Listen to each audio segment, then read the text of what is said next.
ತುಮಕೂರು ಜಿಲ್ಲೆ ತುರುವೇಕೆರೆ ಪಟ್ಟಣದ ದೇವೇಗೌಡ ಬಡಾವಣೆಯ ಮೆಸ್ಸಿಯ ಪ್ರಾರ್ಥನಾ ಮಂದಿರದಲ್ಲಿ ತುಂಬ ಸಡಗರದಿಂದ ಕ್ರಿಸ್ಮಸ್ ಹಬ್ಬವನ್ನು ಆಚರಿಸಲಾಯಿತು.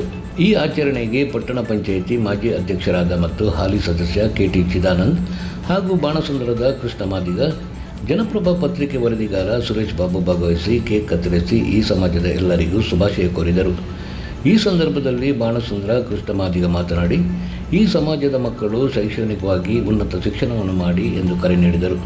ನಂತರ ಮಾತನಾಡಿದ ಪಟ್ಟಣ ಪಂಚಾಯಿತಿ ಸದಸ್ಯರಾದ ಚಿದಾನಂದ ಅವರು ಕೂಡ ಮಾತನಾಡಿ, ವಿದ್ಯಾವಂತರಾದರೆ ಅವರಿಗೆ ಬೆಲೆ ಸಿಗುತ್ತದೆ. ನಿಮ್ಮ ಮಕ್ಕಳ ವಿದ್ಯಾಭ್ಯಾಸಕ್ಕೆ ಹೆಚ್ಚು ಒತ್ತು ಕೊಟ್ಟು ಉನ್ನತ ಶಿಕ್ಷಣವನ್ನು ನೀಡಿ ಎಂದರು. ಜೊತೆಗೆ ಇದೇ ಸಂದರ್ಭದಲ್ಲಿ ಮೆಸ್ಸಿಯ ಪ್ರಾರ್ಥನಾ ಮಂದಿರ ಪರವಾಗಿ ಮಂಜುಳಾ ಅವರು ಕಾರ್ಯಕ್ರಮಕ್ಕೆ ಆಗಮಿಸಿದ ಎಲ್ಲ ಮುಖಂಡರಿಗೂ ಕ್ರಿಸ್ಮಸ್ ಹಬ್ಬದ ಶುಭಾಶಯ ಕೋರಿದರು.